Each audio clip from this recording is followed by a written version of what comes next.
시간 제가 지금 36년째인데 36년을 살아오면서의 저의 선교적인 삶을 네 가지로 이렇게 요약을 해보았습니다. 우리 나이가 많으신 분들이 많아가지고 머릿속에 입력하는 것이 굉장히 힘든데 배울 수 있겠다 생각이 되어집니다. 한번 이 시간에는 졸릴 시간이니까 한번 저를 따라서 해보면 좋겠습니다. 교회 개척, 교육사업, 문명대치, 경제의 벽 넘기, 문화의 벽. 네 가지를 여러분과 함께 나누겠습니다. 이 내용들은 제가 원고로 나누어 드린 여러분의 책자에 자세하게 기록되어 있으니까 참고해 주시면 감사하겠습니다. 교회 개척, 저는 교회 개척 외에는 아무것도 모르는 선교사입니다. 근데 교회 개척의 한 가지의 제가 기준으로 삼는 것은 남의 터 위에 세우지 않는다. 이걸 알았고, 두 번째로는 현지 사역자를 같은 문화권 속에서 양육해서 그 마을을 책임지도록 하는 것. 세 번째, 저는 모든 교육자들과 우리 성도들에게 한 가지 바람이 있다면은 그를 변화시키려고 하지 말고 당신이 먼저 변화되십시오. 당신이 변화되어지면 그들의 변화는 자동적으로 따라오게 되어 있습니다. 그래서 제발 누구를 위해서 열정을 내지 말라고 지금도 간곡히 부탁하고 있고, 지금도 현지 우리 사역자들을 만나면 제가 하는 이야기는 누구를 변화시키려고 하지 마. 그거 안 돼. 안 돼. 그리고 제가 36년 살면서 마지막 한 가지 깨달음은 인간은 변하지 않더라. 죄인은 변하지 않더라. 이런 결론을 얻게 되어졌습니다. 그 변하지 않는 죄인을 변하지도 않는 내가 변화시키려고 할 때에 일어난 것이 갈등이었습니다. 충돌이었습니다. 다툼이었습니다. 어쩌면 우리 마음속 저 깊은 곳에 침전되어 있는 본질적 내용이 아니겠는가라고 생각이 되어집니다. 그러면 내가 생각하는 교회 개척의 성경적 의미는 뭐냐면 세 가지였었습니다. 삶의 지정석을 확보하라. 따라하겠습니다. 삶의 지정석을 확보하라. 삶의 지정 시간을 지키라. 삶의 지정 역할을 가지고 살라. 이 내용은 출애굽기의 내용입니다. 모세가 하나님께 부름받아서 바로에게 출사표를 던집니다. 출사표의 내용은 간단했습니다. 우리가 여호와 하나님 앞에 제사, 축제, 절기를 지키려 하오니 3일 동안 광야로 가도록 허락해 주십시오. 바로가 반대하지 않았습니다. 그동안 공급해 주었던 벽돌을 만드는 작업에 필요했던 진흙, 지푸라기, 물 공급 가운데서 지푸라기의 공급을 끊고 동일한 품질과 동일한 분량을 만들어 놓고 가라고 했습니다. 한 번도 창의적으로 살아보지 못한 노예의 삶을 살았던 이들은 그 바로의 숙제를 하지를 못했습니다. 어떤 리더십이 나와가지고 우리가 이 지푸라기 공급이 끊어졌으니까 밖에 나가서 지푸라기를 공급해올 사람들을 추가로 배치하고 그들이 빠져나간 진흙을 비비고 물을 떠오는 일에 투입되어지는 사람이 줄어들면은 브레이크 타임을 줄여야 되고 밥 먹는 시간도 줄여야 한다는 창의적인 생각을 하지를 못한 거예요. 그래서 노예의 습성대로 벽돌을 굽다 보니까 벽돌은 지푸라기가 없으니까 품질은 떨어졌습니다. 또 그 품질 떨어진 벽돌뿐만 아니라 한번 감독관 없이 해보는 이 벽돌 만들기 속에서 그들의 분량도 채우지를 못했습니다. 이것을 본 바로가 뭐라고 말했습니까? 게으르다, 게으르다. 너희가 게으름으로 여호와 앞에 가자고 하는구나. 저는 우리 선교사들의 이런 모임이 참 많습니다. 특별히 치앙마이는 더더욱 많습니다. 나는 이 모임을 세상을 열심히 살아가는 우리의 형제들, 어쩌면 여러분의 장로일 수 있고 집사일 수 있고 권사일 수 있고 성도일 수 있는 사람들이 이런 곳에 헌금을 하면서 참 게으른 무리들이 또 모였구나 라고 말하지 않을까 하는 두려움을 가지고 살아가고 있습니다. 결국 이 첫 번째 시험에 합격을 못하자 바로가 10가지 재앙 앞에서 4가지의 타협안을 제시합니다. 꼭 그렇게 사흘길을 가야 되겠니? 여기서 예배드려 이스라엘과 그 애굽 사람들의 삶의 방법론이 달랐습니다. 이스라엘 민족은 유목민이어서 농경사회에서 그들의 신처럼 여기는 동물들이 그들의 신이었습니다. 그들의 신을 그들의 농경사회 앞에서 잡아 제사하게 되어지면 돌로 칠까 밀란이 일어날까 두렵다고 했습니다. 그래서 그러면 너무 멀리 가지 마. 너무 멀리 가지 말라고 합리적인 제안을 할 때 나를 위해 기도하라고 했었습니다. 여러분, 우리가 사흘길이라고 하는 예배의 장소, 축제의 장소, 여호와 앞에 가는 길을 하루로 줄이거나 이틀로 줄이거나 그 방법론을 인간적인 편리함에 동원시켜 버릴 때에 우리는 바로를 위해서 예배하는 자들이 되어집니다. 세 번째로 협상안이 그 사흘길 멀기를 가는데 왜 그렇게 어린아이와 노약자까지 다 데리고 가려고 하니? 그들은 좀 놔두고 가면 여러분 얼마나 편리합니까? 대표성을 띠고 가면 되지 않느냐라고 말할 때 모세가 아닙니다. 우리는 어떤 경우에도 한 사람도 제해 없이 여호와 앞에 나아가야 합니다.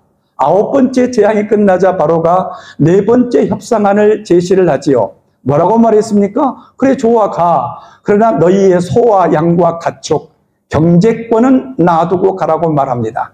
모세가 여기에서 위대한 설교를 하지요. 우리가 하나님 앞에 갈 때까지 여호와 하나님께서 우리에게 어떤 것을 지목하여 하나님 앞에 제물로 바치라고 말할 줄 모르는 것이니 그 앞에 아무것도 남겨두지 않고 다 함께 가야 합니다. 이것이 출애굽입니다. 출애굽은 삶의 지정석, 예배의 지정석, 영적 공동체의 지정석으로 가는 것입니다. 나는 선교를 이런 포커스 속에서 이해하고 현지인들에게 교회 개척을 했습니다. 그래서 예배의 지정석을 만들자. 그 예배의 지정석이 너희의 삶의 지정석이 되어지기를 바란다. 사흘길을 나왔었습니다. 그들은 그 사흘도 참지를 못하고 홍해가 갈라진 것을 보기도 했던 이 사람들인데 그 사이를 참지 못하고 원망과 불평이 먼저 터져 나왔습니다. 하나님은 그들에게 만나와 메추라기를 주면서 안식일이라고 하는 삶의 지정 시간, 예배의 지정 시간을 지목해 줍니다. 여러분은 삶의 기준과 중심이 어떤 가치관 속에서 진행되어지고 있습니까? 저는 제 선교의 모토도 그렇지만 자녀 교육도 그렇고 내가 살고 있는 지금도 그렇고 앞으로도 나는 예배의 지정 시간, 안식일, 주일을 지키는 것을 내 삶의 기준으로 삼고 살고 있습니다. 나를 만나는 자들이 그렇게 나를 통해서 삶의 지정 시간, 예배의 지정 시간, 안식일을 거룩하게 지키기를 간절히 바랍니다. 세 번째, 출애굽기 후반절에는 성막이라고 하는 내용이 길게 나옵니다. 저는 이 성막을 예배의 지정 역할, 삶의 지정 역할로 생각합니다. 예배를 참석했는데 예배를 보고만 있는 사람들은 영적 실업자입니다. 가끔씩 숫자를 자랑하고 우리 교회에 몇 명이 모인다고 자랑하는 목사님들에게 제가 당돌하게 던지는 질문이 있습니다.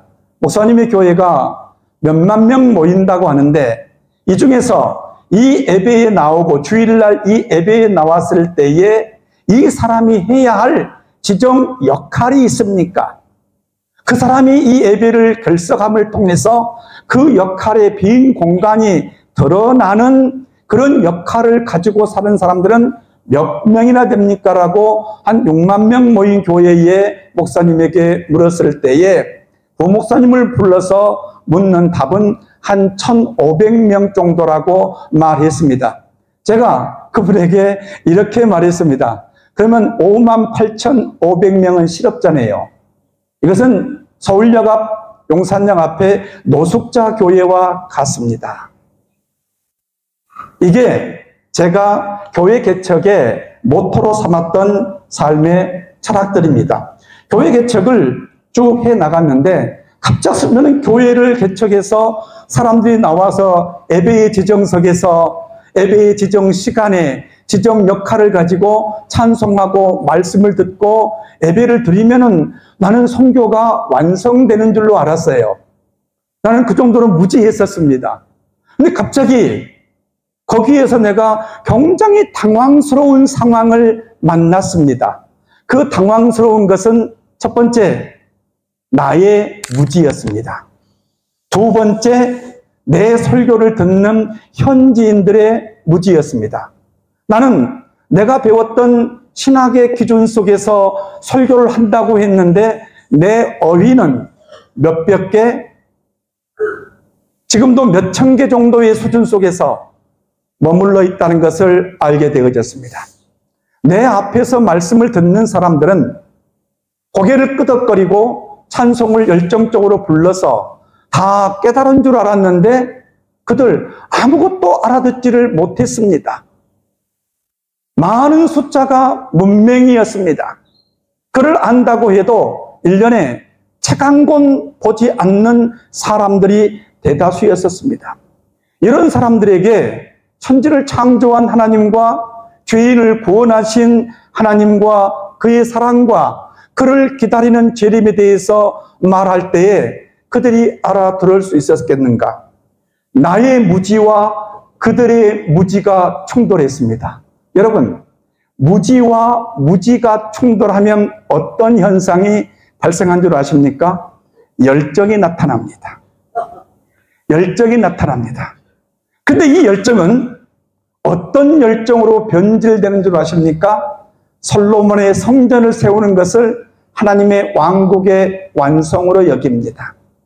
수많은 군중이 무리지어 함께 있을 때에 하나님 나라가 그렇게 임한 줄로 알고 있습니다. 착각합니다. 믿음은 들음에서 납니다. 이 시간 여러분, 좀 허벅지를 꼬집어서라도 잠을 깨고 내 딱딱 굳어져가는 이 뇌에 굳어져가는 뇌 경색을 하나님의 말씀으로 깨우치는 것은 보는 것이 아닙니다. 듣는 것입니다. 듣는 복음이 여러분의 심장을 자극할 것입니다. 굳어져가는 여러분의 뇌를 다시 역동적이게 움직이게 할 수 있을 것입니다. 그래서 첫 번째 만났던 벽이 교육의 벽, 문맹의 벽, 무지의 벽을 만난 것이에요. 굉장히 부끄러웠습니다. 제가 선교사들 사이 속에 잘 나타나지 않고 그런 모임에 제가 가지 않는 것은 잘나서가 아니고 내 무지를 내가 알기 때문입니다. 내 무지가 또 다른 누구에게 불필요한 열정을 자극해서 무지와 무지의 충돌, 솔로몬 성전의 위대함을 구원의 완성으로 보고 군중 동원을 복음의 효과이고 자기의 능력처럼 착각할까 하는 두려움이 내 삶을 지배했기 때문에 조용하게 하나님을 만나고 싶었습니다. 내가 살아가는 메콩강 지역의 역사와 문화와 자연과 환경들에 대해서 알고 싶었습니다. 저들이 즐거워하는 노래와 저들이 10일, 20일 지치지 않고 추는 핫댄싱 속에 어떤 그들의 애환과 삶의 추억이 있길래 저 한 번의 춤을 위해서 1년을 인내하고 살아갈까? 이것이 저의 관심사였습니다. 여러분, 혹시 사역의 현장 속에서 무지의 벽을 내가 만나서 갈등하고 있습니다라고 하는 선교사님 계시면 손 한번 들어봐 주십시오. 선교사님 앞으로 나오십시오. 제가 이런 분들을 위해서 어제 저 미얀마 국경에 가가지고 아름다운 보석 하나를 사 가지고 왔습니다. 선교사님, 나중에 제 유튜브를 보면 이 보석에 대한 강의가 올려 있습니다. 이 강의를 들으시고, 이건 천연 비추입니다. 아주 비싼 것입니다. 자, 그래서 이 교육의 벽을 넘기 위해서 공동체를 시작하고 사람들을 모아서 교육을 하기 시작했습니다. 이 교육을 통해서 내가 얻은 한 가지 답은 내가 교육을 시킬 정도로의 교육적 능력도 없다는 것이었습니다. 그래서 메모하기 시작했습니다. 글을 쓰기 시작했습니다. 많은 사람들이, 가끔씩 저를 아는 사람들이 정 목사는 글 쓰는 은사가 있어. 그런데 내가 이 한 페이지의 글을 쓰기 위해서 몇 시간 에너지를 투자하는가를 알게 되어지면 나는 훨씬 더 잘할 수 있겠다라고 하는 긍정적인 에너지를 공급받을 수 있을 것입니다. 매일 새벽 4시 반에 일어나서 우리는 새벽 예배를 이슬 예배라고 말하는데, 이슬 예배를 마치고 12시 이전까지는 가급적이면 특별한 사람이 아니면 거의 사람을 만나지 않습니다. 서재 앞에, 책상 앞에 앉아 있습니다. 볼펜을 들고 앉아 있습니다. 그래서 아침 이슬 예배 시간에 묵상했던 그 영성들을 글로 정리하고 다듬고 12시가 되어지면은 그 글을 다듬어서 제 아내에게 마지막 검토를 받고 그 다음부터 나의 하루 일과에 자유로운 시간이 진행되어집니다. 여러분, 선교사님 여러분, 글 좀 쓰십시오. 제가 제안 좀 하고 싶습니다. 우리 선교사님들 서로 많이 있는데, 정도현 선교사가 누구예요?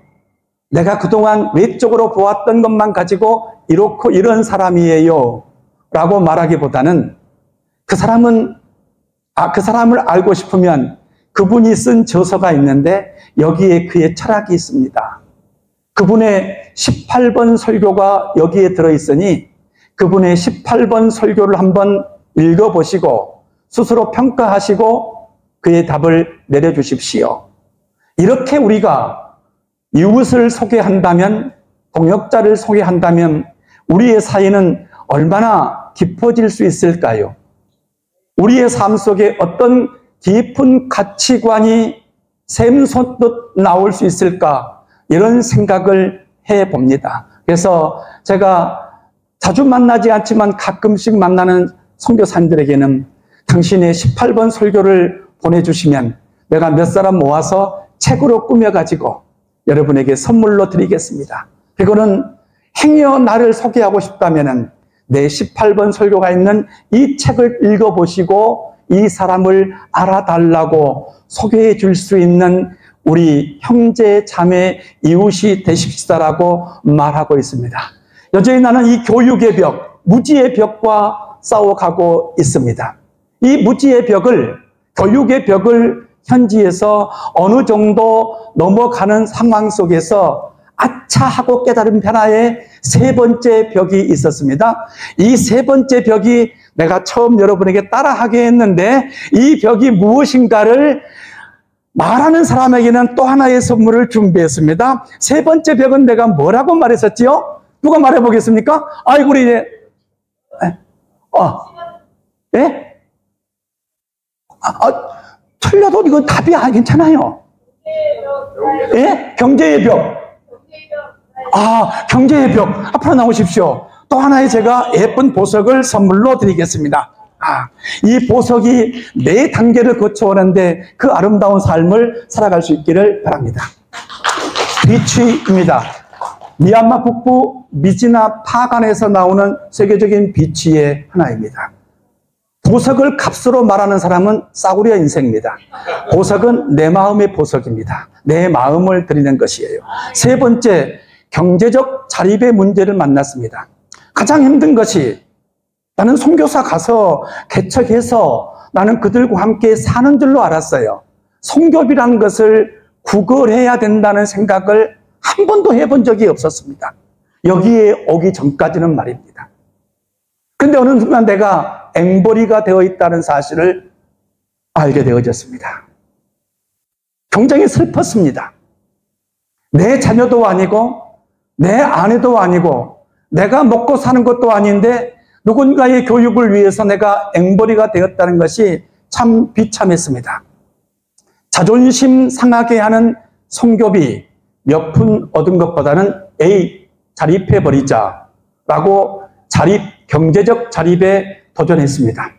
혹시 여러분 가운데 경제적 자립을 위해서 고민하고 계신 분들이 있으면 개인적으로 카톡을 주시면 생각을 나누어 줄 수가 있습니다. 제가 그래서 수박 농사를 지었습니다. 제가 수박을 몇백 평 지은 것이 아니고 몇만 평씩을 지었습니다. 소, 아메리칸 브라만 유구 50마리 이상씩을 길렀습니다. 돼지 몇백 마리 길렀습니다. 거대한 양어장을 파서 물고기를 길렀습니다. 맨 마지막 농사에 이건 알타리무, 당근, 깻잎, 애호박 모든 걸 다 해봤습니다. 누군가가 말만 하면은 귀가 얇아서 다 도전했습니다. 염소도 길렀고 원숭이도 길렀고.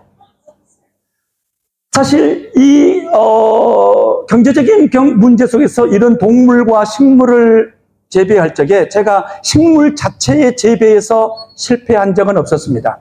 수박 농사 자체가 망한 적은 없었어요.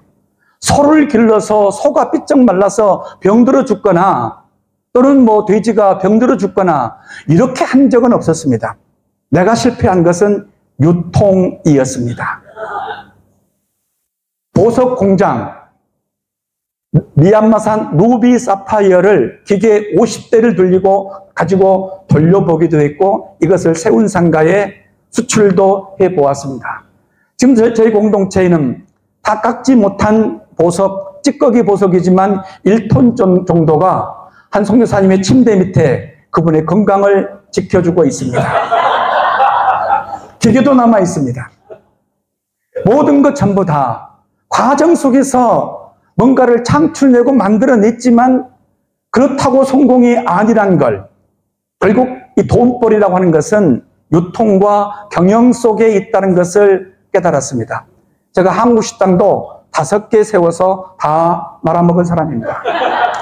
치앙마이에 어쩌다가 미용실 3개가 성공해서 치앙마이에 사는 한인들과 외국 선교사들은 전부 다 우리 새 미용실의 한 미용실을 이용하는 고객이 되어 있습니다. 이거 조금 성공했습니다. 그러나 이 경제적 자립을 위해서 제가 한 가지 얻은 중요한 교훈이 있었습니다. 경제적 자립의 3가지 요소를 말씀하십시오라고 말할 때 첫 번째는 뭐겠습니까? 사람입니다. 선교는 사람이에요. 경제도 사람입니다. 정치도 사람입니다. 교육도 사람입니다. 이것이 기독교의 교육관이고 경제관이고 모든 삶의 기준되는 중심 철학입니다. 저는 내가 길러서 신학교를 보내는 것보다 더 우수한 성적을 가진 아이들, 더 우수한 인격을 가진 아이들을 경제적인 분야에 투여했습니다. 신학교는 하도 많고 아무데나 가도 환영해주고 다 대접받으니까 그냥 간다고 하면은 말릴 수가 없어서 가는 게 신학교였었지 내가 선별해서 보낸 적은 없었습니다. 많은 선교사님들이 경제적 자립에 도전하면서 준비되어진 사람이 없이 먼저 물리적 인프라를 구축하는 데 우선순위를 둡니다. 그건 처음부터 망하는 투자를 하고 있는 것입니다. 내가 기른 사람, 내 말을 알아들을 수 있는 사람, 내 생각을 나눌 수 있는 사람, 특별히 돈의 가치에 대해서 정체성을 공유한 사람이 아니면은 시작하지 않아야 됩니다.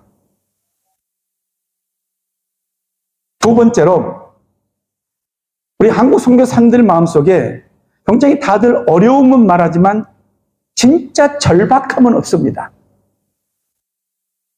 오늘 이 돈이 없으면 나 내일 아침에 굶어 죽어. 아이들이 배고파서 울어 라고 하는 절박함을 가지고 있는 선교사님 계십니까? 그런데 그 선교사님이 예배의 지정석을 가지고 있고 예배의 지정 시간을 가지고 있고 지정 역할을 감당하며 살고 계십니까? 이분이 자녀 교육비가 없거나 내일 먹을 식량이 없습니까? 말씀해 보십시오. 나는 이런 사람이 가난을 호소한 적, 동정을 요구한 적 한 번도 본 적이 없습니다. 한국 선교에 가장 큰 여러 가지 넘어야 할 벽들이 있지만 그 중에 한 가지, 선교사들의 마음속에 절박함이 없습니다. 영적 절박함이 없습니다. 이것저것 주워 담는 귀를 크게 했던 여러 강의들, 거기에 나오는 구호들, 새 시대에 맞추어서 사람을 동원하기 위해서 동원 선교사들이 만들어낸 여러 이야기들, 미전도 종족 선교, 도시 선교, 템포디, 이런 말들에 익숙했고, 이런 말들을 내가 하면은 내가 그 정도의 실력과 능력을 갖춘 사람이라고 착각에 빠질 때가 너무 많습니다. 선교사님 여러분, 가난해지십시오. 여러분의 그 가난한 심령에 하나님 나라가 임한다고 했습니다. 내 비워진 마음속에 하나님 나라가 일어나가지고 회개가 일어났는데 상황과 환경과 역사 속에서는 죄라고 인식하지 않았는데 이 천국이 나를 비추다 보니까 그게 죄이어서 하나님 앞에 토해내는 애통이 있어야 됩니다. 애통은 그런 울부짖음입니다. 내가 죄의 의식을 느끼지 않았어요. 돈을 벌 때 남을 속이고 장부를 위조하고, 그런데 하나님 나라의 말씀으로 나를 비춰보니까 그게 죄라고 내 마음속에서 그 죄의 감각이 괴로움을 느낄 때 터져나온 것을 애통하는 자는 복이 있나니 저희가 위로를 받을 것이요. 하나님의 위로는 거기에 임합니다. 우리 서로 싸구려 위로 주고받는 건 너무 좋아하지 않습니까? 이런 모임은 싸구려 위로 주고받는 그런 장소들 아닙니까? 그 절박함, 경제적인 자립의 중요한 두 번째의 요소였었습니다. 세 번째는 구조조정입니다. 선교사님 여러분, 기회가 주어지면 여러분의 사역들에 제가 작은 경제적인 컨설팅 도와주고 싶습니다. 장부를 펴놓고 이런 것은 필요가 없네요. 여기에 지출을 막으십시오. 이거 빼십시오. 이것은 해도 깨진 독에 물붓기입니다. 이건 당신의 교만의 간땡이만 붓게 할 수 있는 것이지 영적으로 의미가 없습니다. 이런 과감한 자극이 필요하신 분들은 말씀해 주시면 제가 여러분의 장부를 구조조정 도와드리겠습니다. 이거 심각한 문제입니다. 우리는 감독관도 없고 감시자도 없고 내 양심은 물질적으로 이미 무감각 상태에 빠진 각질화되어 있습니다. 구조조정하십시오. 여러분의 성교비를 펴놓고 구조조정하십시오. 차라리 여러분의 노후에 비참하게 구차하게 남에게 살지 않도록 미래를 준비하십시오. 여러분의 미래 아무도 책임져 주지 않습니다. 스스로 책임져야 됩니다. 이것이 경제적 자립의 과정을 통해서 제가 생각했던 한 가지의 이론입니다. 그리고 이 경제적 자립을 넘었던 우리 공동체 아이들 몇몇 아이들이 있었습니다. 이 아이들이 뜻하지 않게 묘한 상황에 빠졌어요.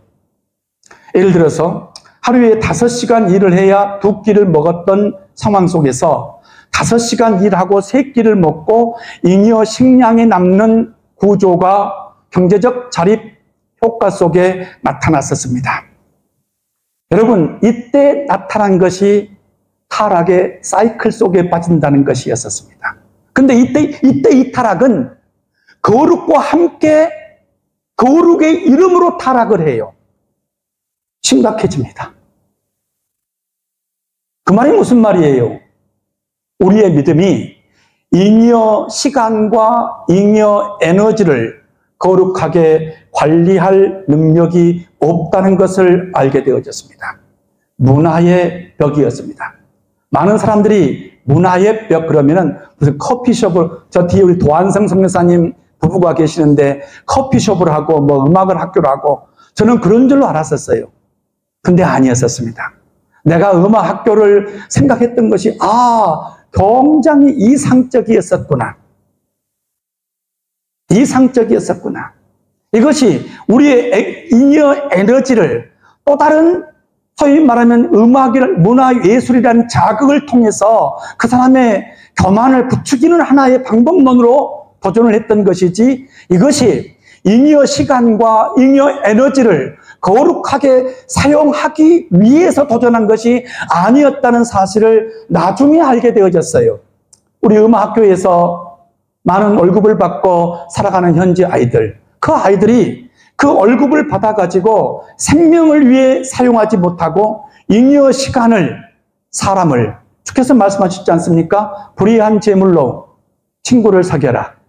언젠가 네가 어려움에 처할 때에 그 불의한 재물로 사귀었던 그 사람이 너를 도울 것이라고 했는데, 이런 철학 속에서 자기의 잉여 돈과 시간을 활용한 아이들이 없다는 것을 알게 되어졌습니다.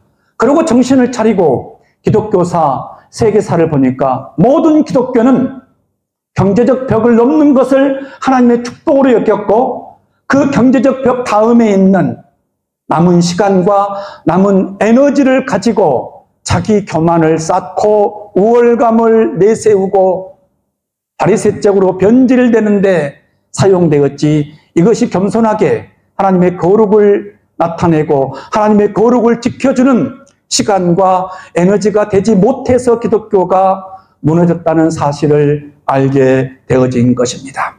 여러분, 이 문화의 벽, 저는 지금 이것과 싸우고 있습니다. 내 삶도 나와 함께 살아왔던 30년 넘게 살아왔던 현지 사역자들, 이 벽을 이겨보고 싶습니다. 태국 소수민족 36년 전의 모습은 찾아볼 수가 없습니다. 지금 그들의 타락은 36년 전에는 배고파서 양귀비를 먹었어요. 지금은 배부르고 배부른 걸 소화시키기 위해서 마약을 먹어야 되고, 남은 시간을 쾌락과 즐거움을 위해서, 말초적인 자극을 위해서 마약을 찾는 사회로 변하고 있습니다. 우리 선교사님들의 포럼과 우리의 가치관과 우리의 철학적 간절함들이 이런 내적인 깊은 갈등 속에서 진일보할 수 있는 그런 만남으로 이어지기를 바랍니다. 제 강의를 마쳤습니다. 한번 요약하겠습니다. 제가 여러분 4가지를 말했습니다. 첫 번째 뭡니까요? 교회 개척. 교회 개척은 뭐라고요? 남의 터 위에 세우지 않는다. 남의 터 위에 세우지 않는다. 남의 터 위에 세우지 않는다. 기억하십시오. 두 번째, 현지 사역자, 문화적 동질성에 있는 리더를 세워야 합니다. 문화적 동질성. 문화적 동질성. 세 번째, 그들의 변화가 아닌 나와 함께 이 교회 개척에 투여되어진 나는 그 한 사람의 변화에 감사하고 기뻐하고 충격받고 춤을 추고 있습니다. 그런데 무슨 벽을 만났다고요? 시작. 교육의 벽, 무지의 벽. 그의 무지라고요? 내가 무지했어요. 내 머릿속에는 지금 내가 이 강의를 태국말로 이 정도로 할 정도로의 태국어의 어휘를 가지고 있지 않습니다. 그래서 부끄럽습니다. 선교사님들은 평생 언어와 싸우는 문화 인류학자들이고 언어학 박사들이에요. 그러나 이게 30 넘어서 새로운 언어 도전이 우리에게 모국어처럼 자유로울 수 없다는 벽을 나는 깨닫고 살고 있습니다. 어때, 여러분은 여기에 자유롭습니까? 여러분의 강의를 들으면 어떻게 저런 내용들을 현지인에게 표현할 수 있을까? 저분이 과연 한다고 자신할 수 있을까? 물어볼 때가 있습니다. 교육의 문제, 끝없는 문제입니다. 근데 이 교육을 하다 보면 무슨 벽을 만난다고요? 남의 호주머니를 의지해서는 안 돼요. 교육은 내가 투자해야 됩니다. 교육은 돈이 들어가야 돼요. 저는 나답지 않게 교육의 만큼은 공평을 유지하기 위해서 평균적 수준을 유지한다는 것은 교육 하향성을 이룰 수밖에 없다고 생각하는 사람입니다. 교육에는 차등이 있어야 됩니다. 좋은 질의 교육 속에 우리 아이들이 공부할 수 있는 기회를 줘야 됩니다. 그것이 경제 문제였었습니다. 경제 문제를 넘고 나니까 조금 배가 부르고 시간 여유가 주어지니까 참 치앙마이, 우리 태국 현지인들 점점점 박사가 늘어납니다. 점점점 세미나가 늘어납니다. 점점점 이런저런 모임이 늘어납니다. 아닌데 이 시간에 자기 개발을 해야 되는데 어리석은 문화의 벽 앞에서 여유가, 잉여가 축복인 것처럼 살아가는 사람들 보았습니다. 마지막 결론입니다. 제가 살면서 신학교에서 깨닫지 못했던 소명이란 의미를 내가 이 치앙마이에서 깨달았습니다. 여러분, 소명에 3가지 요소가 있습니다. 첫 번째, 소명은 유물론적 가치로 내가 하는 일을 평가하지 않습니다. 그 이유에 대해서는 내 유튜브 메콩강 소년 이야기에 자세히 올라 있습니다. 여러분은 나는 내가 하는 일의 가치를 절대 물질적 연봉, 월급, 성교비로 평가하지 않습니다. 내 후원의 교회의 배경으로 평가하지도 않습니다. 내가 이루어왔던 사역의 연장의 모습으로도 비교하지 않습니다. 그저 하나님 나라의 생명의 가치로 이 일을 평가할 뿐입니다. 두 번째, 이런 가치관을 가지면 결과가 아닌 과정에 성실합니다.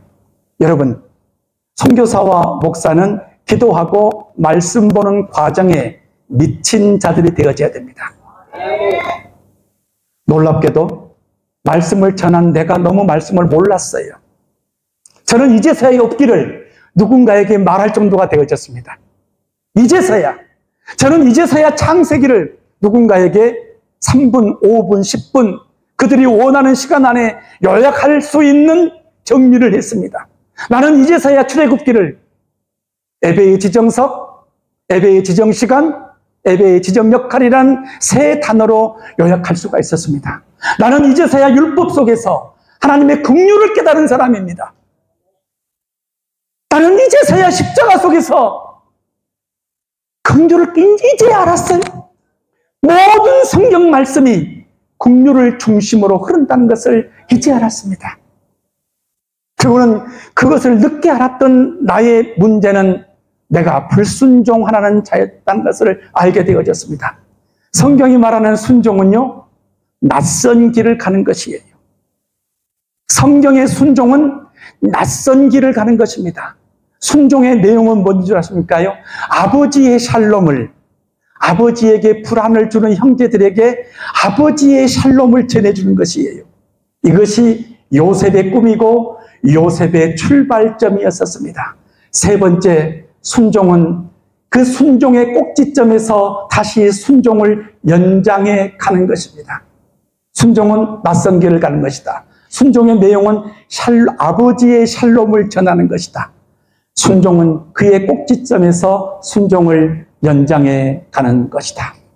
내 삶을 그렇게 살고 싶습니다. 그 순종의 길 속에 내가 깨달았던 그리스도의 긍휼이, 이 십자가가 좀 보여지기를 바라고 있습니다.